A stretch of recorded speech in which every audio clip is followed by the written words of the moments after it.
Thanks to you for joining me this hour. Do you know why school lunches on days with chicken nuggets were so fucking lit? Because I definitely don't know either. Several news outlets have gotten me thinking about school lunches because they're reporting how public schools are collecting on children's school lunch bills because their parents can afford to pay their school lunch bill. Like, what the fuck? Fortunately, several organizations have stepped into balance these schools' budgets, you know, in terms of like their dumbass like lunch deficit. It's so sad how we treat children in this country. In Georgia, you know, they're banning abortion. In Ohio, they're banning fucking abort. Like, what the fuck? But don't give a fuck about them eating at school. Like, I'm so confused. So many are affected by just flat out terrible parenting. But then I hear stories about the epidemics of hunger, and I'm just like, really? Like, in America, this should never fucking happen. Any economist knows that there is enough food to go around. I just argued with one of my patients a few weeks ago regarding this very notion that scarcity is required for our societies to work. And I categorically disagree. I feel like, you know, food is another mechanism of control. And, you know, for the pure capitalists, it's, you know, scarcity is a mechanism to control the flow of resources just in case they want more, because they don't give a fuck about what we want. But let's not get off on a tangent. I am your host, Devon, and you are listening to Center of the Sun podcast. Thank you for listening. I am happy that most of these children are being taken care of. You know, these school lunches and things. It was a scandal. I think enough people are like, okay, this is kind of shitty. Like, why are we blowing up a 5-year-old's line, talk about this is a debt and we're collecting a debt or whatever the fuck they say on the thing. But I just need the damn departments of whatever the fuck, the US of the United States, whatever the fuck. I need them to do their motherfucking job. Feed the children, please. Thank you. But I got on this topic to say that I remember my time eating school lunch. Of course, I had free lunch. And in my hometown, you either packed, which means you were bougie, like, oh, snap, oh, Lunchable, oh, string cheese, bitch, like, get the fuck out of here. Either you were bougie or you bought. I mean, buying lunch was just as fine, but you had cash. So either you were bougie with your lunchbox or you were bougie with the cash. I was bougie with the card, which was the little thing that they stamped to say that I ate for free. I don't know. But it didn't matter who you were. It didn't matter that I had free lunch. I didn't actually care. I didn't know there was a difference. I didn't know that, like, because you packed, your parents could buy more different kind. I don't know. That's just the divisions of like today were not quite apparent to me. Or I don't even know if they existed. I didn't know if it mattered that much, but it didn't matter who you were during lunch. If you wanted to volunteer, that's what I was getting at. If you wanted to volunteer, you could do that too. So you bought lunch, you paid for lunch, you know, whatever it was, or you brought your own. You could also volunteer to get out of class early for lunch. Lit.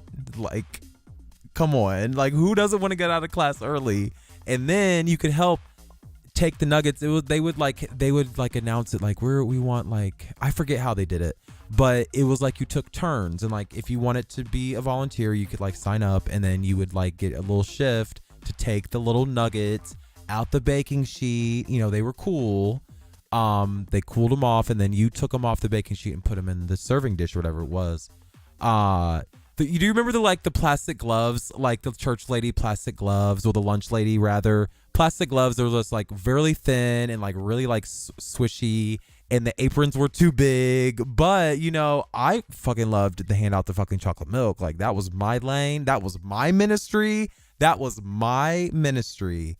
Because I was tall enough to reach down in the cooler and hand the other kids the milk. And then for some reason, I don't know why, and I think I'm just a weirdo, but I also like cleaning off the tables because you got to use the bucket of water. I don't know. I'm such a weirdo. But that is not the topic of today. There was an opportunity to help the lunch ladies at the time, and I always have fun doing that shit.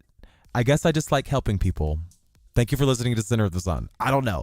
But why am I telling that story? My favorite part was of the chicken nuggets. I don't even know why I'm telling that story. The favorite part about the chicken nugget days were not volunteering for the lunch lady, volunteering to be a lunch lady. It wasn't even about the fucking chicken nuggets.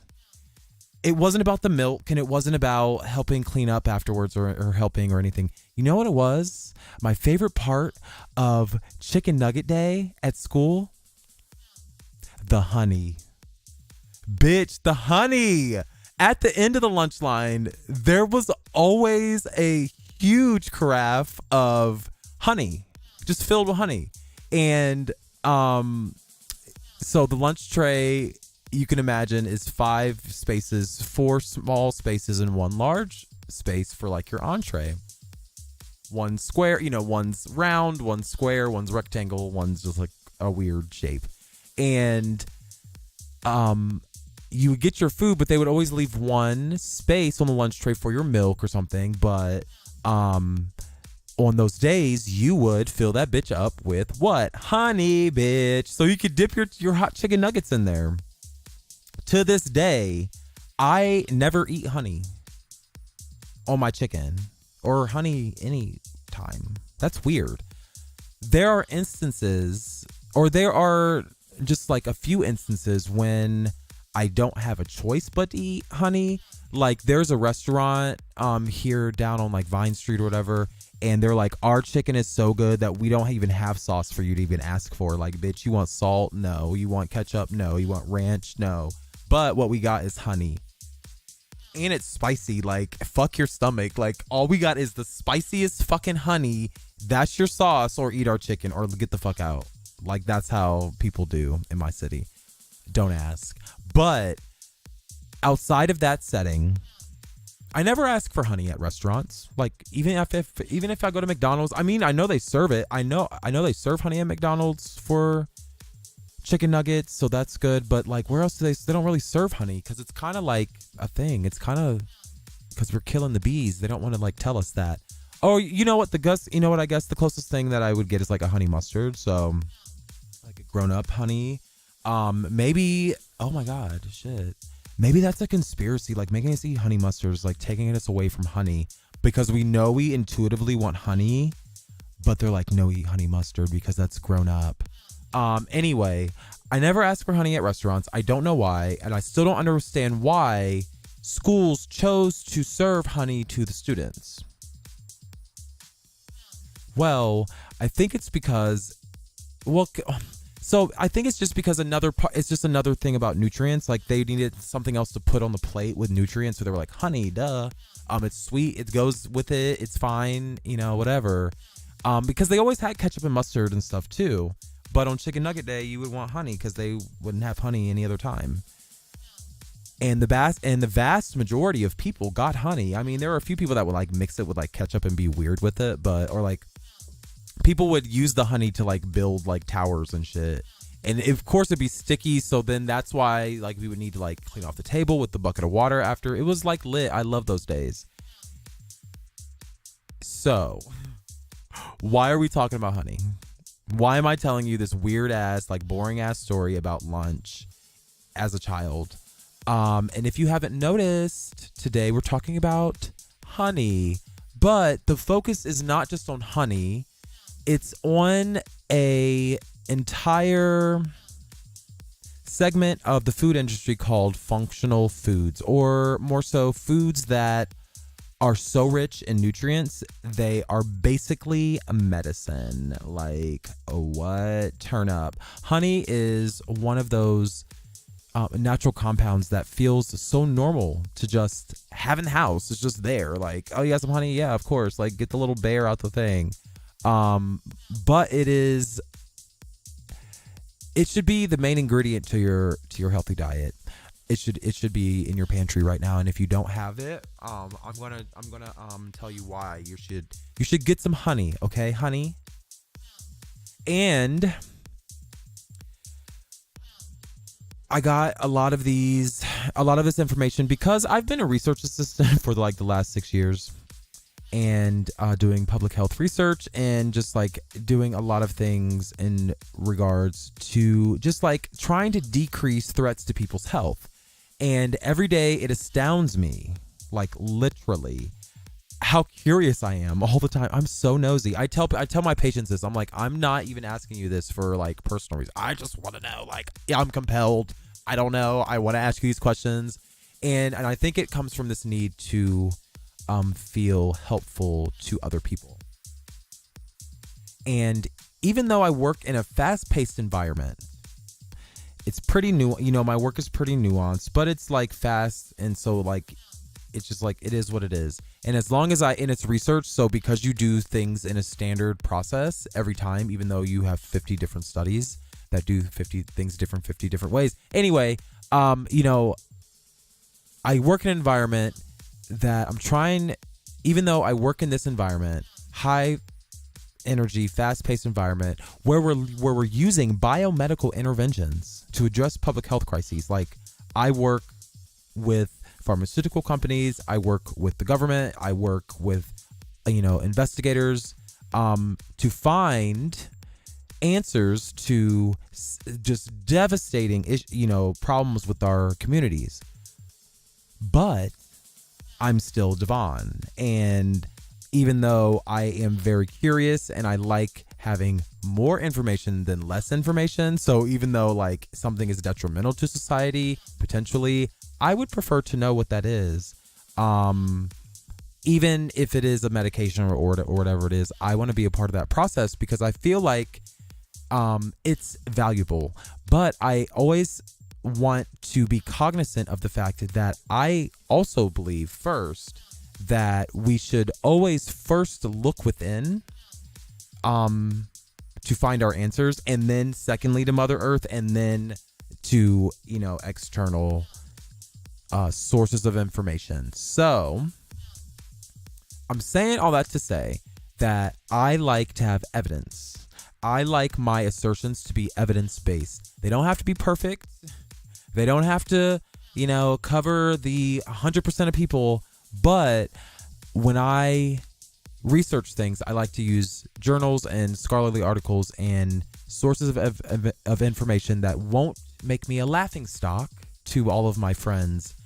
Because as you imagine, I work in the medical field, so all of my friends are practitioners in some way. So let's get into it, okay? What have you heard about raw honey? Text me, or not text me, tweet me at Natural Devon on Twitter. But a medical journal in Malaysia, and it states that more than 25% of drugs used within the last 20 years were directly derived from plants, while another 25% were chemically altered natural products. So I want to pause right there, and I want to ask you to go visit my blog, devon.org, DVAUGHN.org, for the sources that I'm about to share with you on today's podcast, because they are plenty. I have journals of medicine from Saudi Arabia, Asia, France, Turkey, Malaysia, of course, United States. I have various different sources of information, and I selected these journals very specifically from these different countries because I know that bees, organisms, people are different depending on where you live. So is the result on the person, on the human that we're applying this information to. So, bitch, when I tell you that I have never known that there were so many kinds of bees and so many different kinds of honey. I thought there was one kind of bee, or like 2 or 3 kinds of bees, and like definitely one kind of honey. I didn't also know that people have been indexing the use and the benefits of honey for motherfucking ages. Like, I also want to get sources from Asia and the Middle East, because a lot of those practices, those health practices, those countries and those people in those continents and in those countries are spending their time validating their own ancient wisdom with their modern day science. So I think it's lit. I think it's lit as fuck. And just like our exploration of the human soul, the information about food and like how our bodies work is also older than any other religion on this fucking planet. So the same people who taught us how to use the earth as medicine, those same people can teach us how to appreciate our bodies. So that's why I gathered some articles from various different countries and various different sources in order to give us the most complete and accurate depiction or assessment of this particular natural remedy. Okay, so are you with me? Okay, so I'm saying all this because there are various threats to your health. You know, pollution. You know, things that you can't prevent, basically. But you're a supreme being. Like, I keep saying that, like, and I believe it. You're a supreme being, and nothing should be able to surprise you, just because everything is a part of everything else. We live in patterns. We live in a weird reality where what is inside of our body is also reflected on the outside of our body and in our environment. And we can use our environment to replace things that are missing from our body. So that's what I mean when I say we live in a reality made of different kinds of patterns that are interchangeable. For some reason, let's talk about patterns of behavior. So like there's patterns of like how organic structures are made, you know, like how a baby goes from a DNA strand to a person. Like there's an inherent structure or an inherent pattern for how that organism is manifested. I don't know how to say it, but for some reason, when we talk about patterns of behaviors, there are many patterns of behavior that we all engage in that are starting to lead to illnesses like cancer, and specifically, because I work in public health, something like HIV. There are patterns of behaviors that we all engage in. And I told you earlier that I'm a research assistant. Well, today I'm going to be talking, you know, more from the perspective of the researcher. And I'm here to tell you that regardless of the patterns of behavior that you engage in or the illnesses that you've had or had to overcome, I'm here to tell you that something as simple as honey has an entire list of like scientifically proven health benefits. So combating illnesses like cancer or supporting the immune system after being exposed to HIV. The list is like crazy promising. And so let me direct you to a specific journal. One of the articles in it is from the European Journal of Medicinal Chemistry. And it states, quote, "The role of oxidative stress in promoting the carcinogenic process of free radicals and the preventative effect of antioxidants acting as free radical scavengers in cancer development is well established." So we know how cancer is caused, and we know how we can limit the effect of like poison. Basically, that's what a carcinogen is. Basically, when you smoke a cigarette, that's like the leading cause of cancer. When you burn a plant like tobacco, even if you don't add any chemicals to it, it's carcinogenic. When it goes into your body, it poisons your body.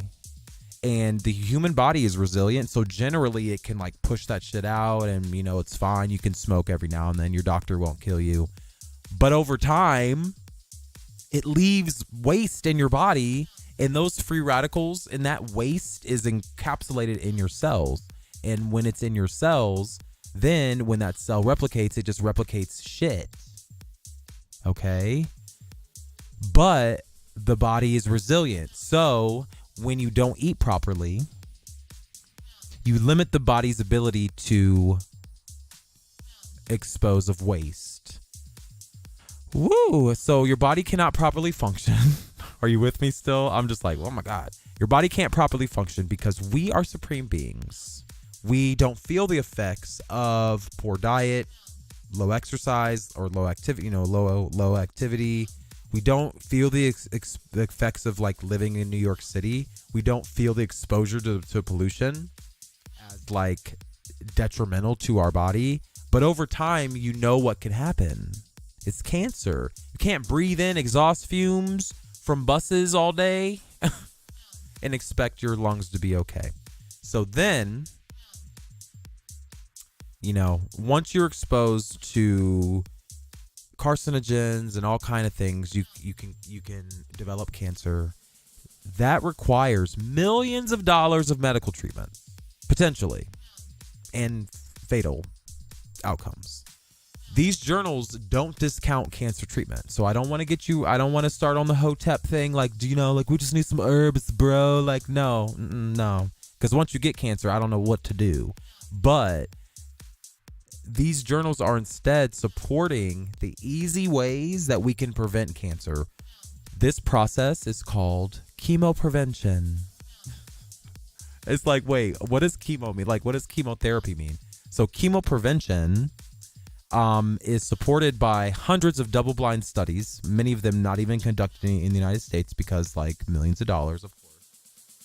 Like, who's gonna study honey? Like, of course they want to study chemo because it's like sexy, but hundreds of double-blind studies, meaning the researcher doesn't know what the subject is taking, and the subject doesn't know what the subject is taking, or the volunteer, or the person, the patient. You're not a subject, you're a patient, you're a person. You don't know what you're taking, and neither does the researcher. These double-blind studies have supported for years the effect of plants on our body. So raw honey just happens to be one of the superfoods that does not require us to destroy the organism or the environment. That's why I'm touching on it today, because I think I talked about acai berries a few episodes ago. And my biggest concern for like doing something like that is like, are we going to destroy the rainforest because of like our obsession with like the sexy purple berry that like prevents like illness, like whatever. But all we have to do in order to get the benefit of honey is to just focus on the bees and save them.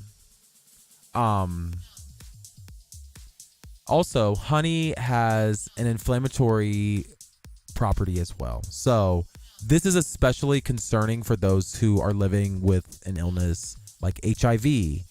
Just the presence of an organism in your body, because we haven't been able to cure HIV yet, the presence of the organism in your body, even though the virus is suppressed by medication, biomedical intervention is necessary, it can cause a cascade of issues down the road. You don't even have to be actively sick just because your body is like I said earlier, your body is quite resilient, but it's on guard. Because your body is on guard so much, it wears down a lot easier. So the presence of HIV in your body requires more of your body's energy to make sure that it doesn't fuck it up. Honey, raw honey, can help your cells relax because it has these properties of taking that waste out of those cells. It interacts with it's such a weird, and I wish I knew what the exact process was, but I'm just like giving you the like overview of it because I barely get it, but I feel like it's important. Now, there's some really interesting stuff though. Okay, so honey has been shown to kill certain kinds of viruses. It's shown to kill bacteria and parasites. Like, because the number of phytochemicals, that's what we're talking about today. So when a plant is like opening up to the sun, it's like reaching outside to the sun, that exchange, when the light hits the plant, it creates a phytochemical. Phyto means light. And it's how the plants grow. It's just how the plants work. And that's why plants are green. So when they have enough sunlight, they are flourishing. When they don't flourish. So those same chemicals keep us flourishing, right? But because everyone's body is different, you must eat a lot of food, like different foods. You must let your body figure out what it needs and what it doesn't need. Honey should be a part of that rainbow that's on your dinner plate. So you can't just rely on one food. But you should know, like, if I am going to eat a variety of different foods, how can I maximize my nutrition? Also, there is very strong evidence, both in experiments with humans and animals, that honey has been shown in the laboratory to shrink certain kinds of cancers and tumors. In the 2017 Saudi Journal of Biological Sciences, it states that honey is highly valued by users for therapeutic purposes as an alternative medicine. So they don't say this because like some wives' tale, like some like Arab wives are like, yeah, girl, like get this honey. No, they've taken like big ass spectrometers and shit and microscopes and shit to figure out what's in that honey is keeping these people alive for decades and decades without medicine and without illness. Oh, wow. Well, that is because honey contains nutrients like folic acid and other phytonutrients found in hundreds of different kinds of foods. So it's like a dense it's the same nutrients that are synthesized into medicines that fight fungus and liver damage. It's like because the way the bees get it. So this is why I'm convinced that honey is something that should always be in your pantry. Raw honey, of course, because bees gather the pollen on their little like bee legs, and there's little like cavities on their legs from, I don't know. And when the beekeepers get the bees in the box to create the honey, they must try to gather as much honey off the bees' legs. So they go around the flowers and they come back, and then they come back and forth. But bees don't really like care about like, I want to like sell this honey. So like the beekeeper wants to maximize the amount of pollen that's being dropped off. So they have this little system where it kind of scrapes off the pollen where they come to the queen, and then they move those boxes around so that the bees are, can get pollen from different sources. So by the time it gets to your house, you want to make sure that you're getting the best honey possible.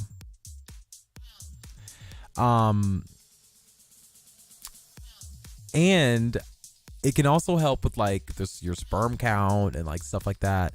That's what the Saudi Journal says, but it can guard against issues like cardiovascular issues because it can take those toxins out of your cells.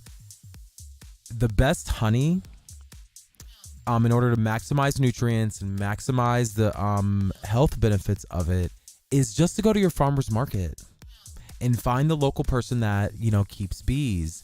Anything you get from a grocery store may have been processed in some kind of way, either by preservatives or something, or the way that it was transported or whatever it was, or even that it was like mixed with water, or I don't even know. Like, you want to get the best honey possible. And even if you buy an expensive jar of honey, if you go to like Whole Foods or whatever and you buy expensive jar, it won't rot. That's why you want to get a good jar of honey, because it won't rot. That's how you know it has healing properties. Like, it's food, but it doesn't rot, and it's not preserved. It's from like bees. It doesn't die. You want compounds from plants in your body that can support your immune system. Okay, honey? Because honey can do that. So I want to recap like real quick. So some foods can be used as medicine. They're called functional foods because they are densely packed with plant-based nutrients, or nutrients that come from the process of the sun and the plant. I don't know. And as a result, flowers grow and bees get their little bee legs, and they go around on flowers, and they collect pollen, and they bring that back to the queen, to the hive. And that process of densely creating this like substance with pollen and bees fights cancer, fights inflammation, supports the immune system. So like if you live with HIV, you can get your T cells back a lot faster if you consume honey on a daily basis. Research around the world agrees that raw honey is a functional food, but it is best consumed locally. Or if you're not going to eat it locally, eat a whole bunch of different kinds of honey so you can get the best benefit. Honey is really not that expensive. It's just a food, so, you know, it can't be that expensive. And on this show, we talked about how the etheric body, or your physical body, you know, those are the same. Those are synonyms. They're the same thing. Your body holds your emotions. There are different centers of nerve centers in your body, in your gut and your dick and all that kind of stuff, that hold your emotions. Do you remember a few episodes ago we explored the different chakras? That's what they're called, chakras in the body. Those are the different centers of energy in your body. Like I said earlier, the same people who are giving us this information about functional foods and about bees and stuff, they're the same people that are also giving us information regarding how humans can create a personal atmosphere because of the way that our bodies use magnetism.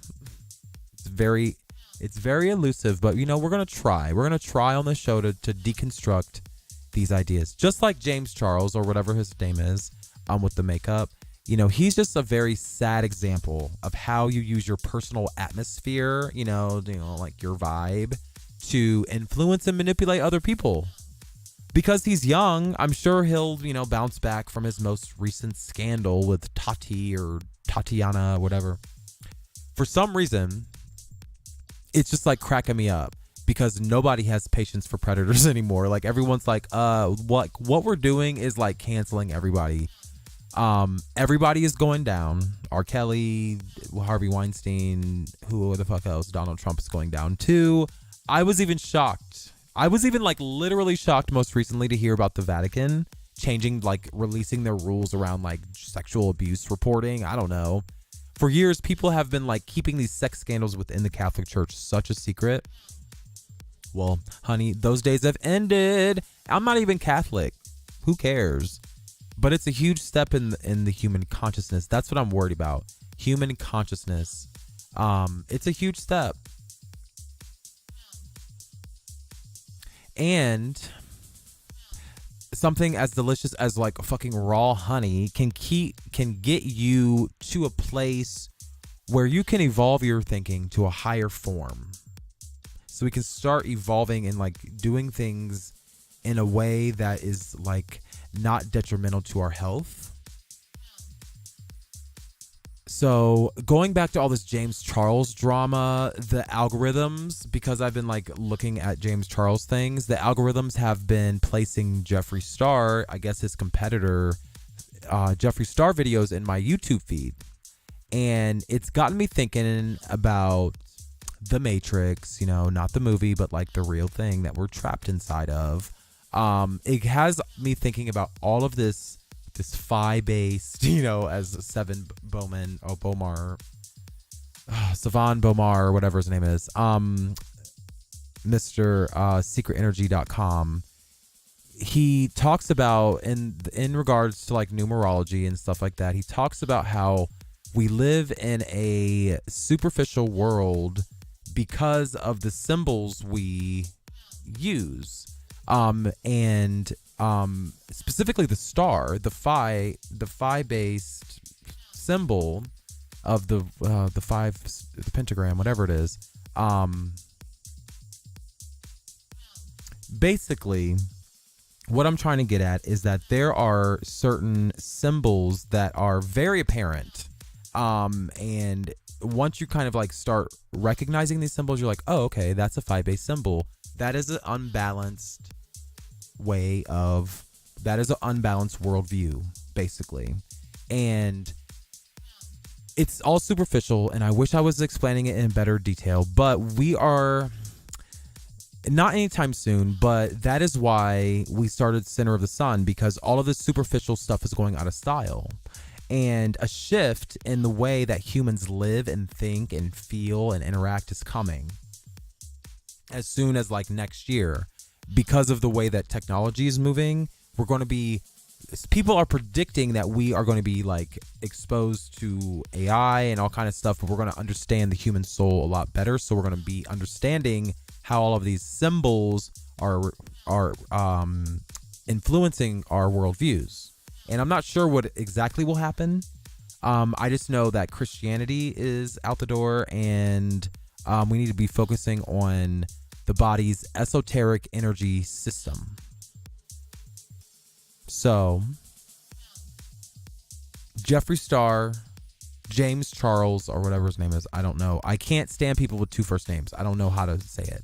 And Tati represent a culture that is obsessed with the physical form. And there's nothing wrong with it. Like, whatever, do you, boo. But we're obsessed with learning. On the show, we are also obsessed with the human form, but we are striving to find that balance. We aren't focusing on religion or body, we're not focusing on one thing. We're trying to understand how this all fits together in a balanced way. And today this weekend, I was astonished by the influencer culture and like how pungent it is and how many views there were. All these symbols point back to one thing, though. And when I say symbols, I think symbols of fame and wealth and all money and stars and body, physical or outward appearances and stuff like that, and clothes and Louis Vuitton and all the brands and all that kind of stuff. All of that attention is like we're insistent about it. We're insisting on focusing all of our attention solely on our body and not on our mind and not on our soul. And that's why I think cancel culture is so insidious, or that's why people believe it's so insidious and that it should stop. And it's because we are finally allowed to use our minds. There's no more sheeping thing. We're like, oh, okay, I don't care if he's 19 and wears makeup. If he's a predator, he's canceled. Whatever. If we're not careful, though, you must like stay cognizant that you can still be manipulated and influenced. That's why I don't believe in like focusing your mind on nothing. Why? You have all these connections. You have all these neurons. Why would you not think? That makes no sense. But I want to revisit, because I'm going off on a tangent again. I want to revisit what we've been talking about. I want to revisit that process of unfoldment. Okay? And this process is marked with rapid shifts in consciousness. So that's the first thing you should basically be aware of. It's not going to feel good. And self-care is paramount in this process. You must take care of your body. You must take care of your emotions. And you must take care of your mind. If you need help with that, feel free to shoot me an email. host@centersun21.com. Also, I guess I'm like a natural remedy specialist. So if you want some products, I got some for you. But do you remember the first time you recognized yourself in a mirror? Because I actually remember like seeing myself. I remember the day I like saw me.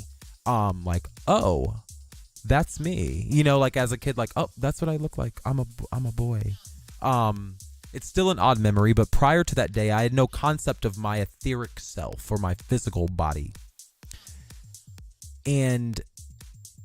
But I remember being conscious up until that point, but I just didn't know like what I look like. I knew I was conscious, but I didn't realize it was like a whole thing. It was a system. In this first step of unfoldment, it's the identification with the physical body. And it's the realization that the physical body is just an illusion because of your signal, it's your neural signals. Don't forget, you're seeing a model and you're made up in your brain. You're not really seeing what is actually there. Your body is making it up and it's an illusion. That's what the Matrix is. It's not bad, but you should be once you understand how much of an illusion it is, you can also be like, oh, I'm greater than that. I don't have to be unhappy because like it's not dualism. It's our dualistic reality starts getting harder to operate in. You're like, oh, okay, well then I'm not worried about Jeffree Star or whatever his fucking name is. And we feel pretty good because we start to understand the power that we have as humans. We start practicing witchcraft and, like summoning demons and shit, thinking that, we're increasing our power, but we're just talking to ourselves. We're summoning our own demons inside of our mind. But you get bogged down with daily life because it's scary. I mean, I was here. I was outside trying to talk to aliens like, please take me. And I was talking to myself. Seeing ghosts and shit. And I mean, there is a certain level of supernatural stuff, but we have to realize that, like, are you talking to God or are you talking to yourself? You should probably figure that out. But if you never knew that you had the ability to talk to yourself, like literally, like your brain is talking to itself. If you never knew that was possible, then you never knew like what the difference is between the creator and the creation of your mind. So, second phase of unfoldment is when you start recognizing that the self is purely in your head. And not just purely in your head, but separate from your body, but still affected by it.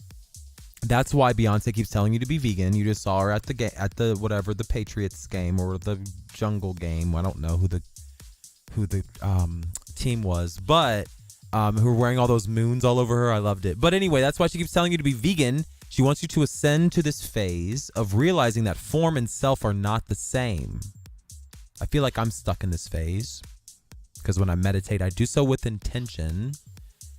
And I do so with intention that I will meet my higher self.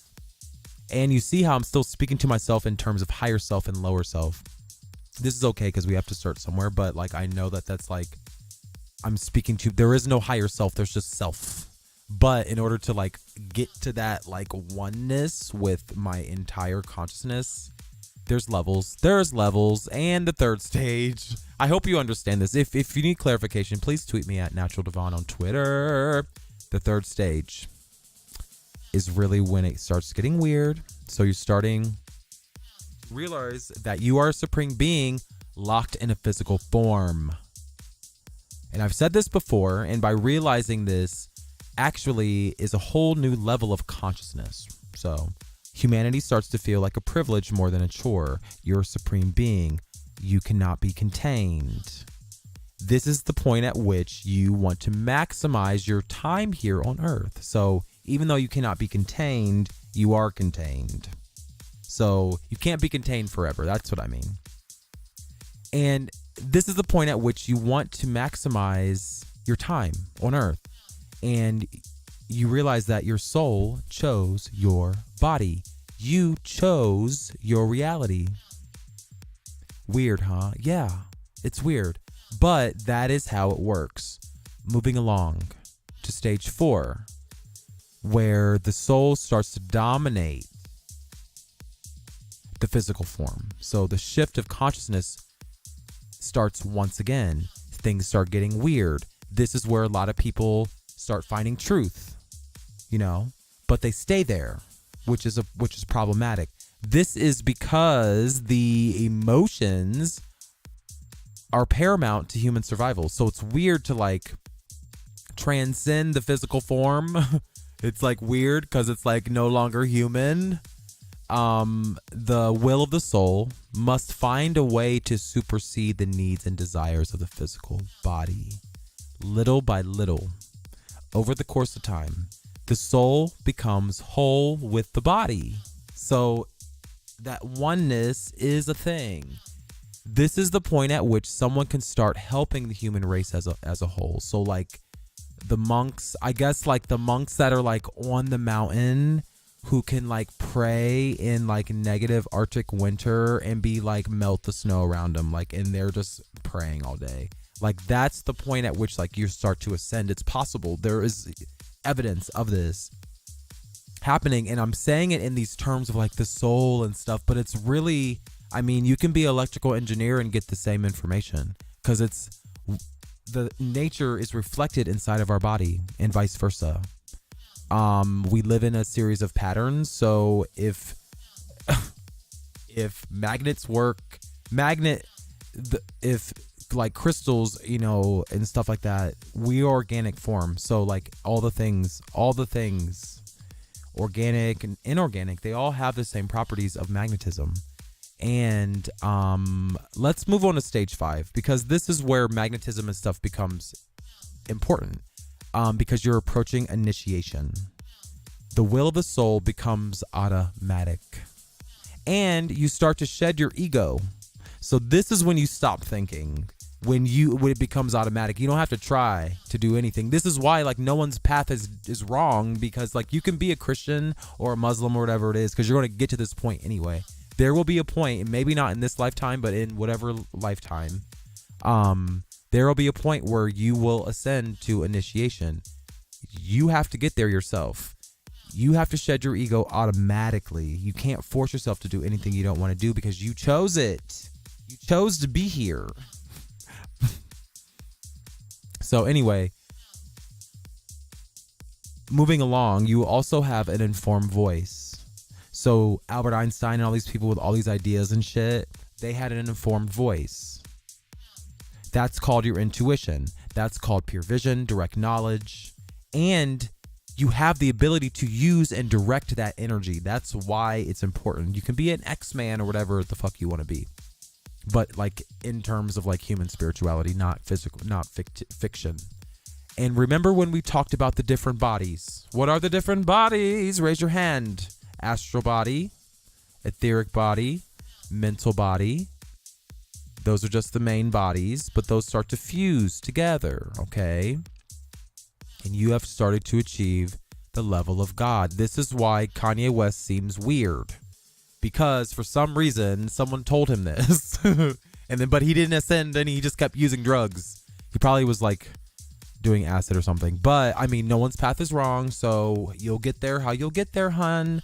But honey, raw honey, you know, Kanye West talks about being a god. You know, Luke Skywalker, there was a movie on Netflix, Star Wars, whatever the most recent one was, where Luke Skywalker like ascends into the sun. He ascended, his body fused together and like went up to God. Jesus, it was just Easter.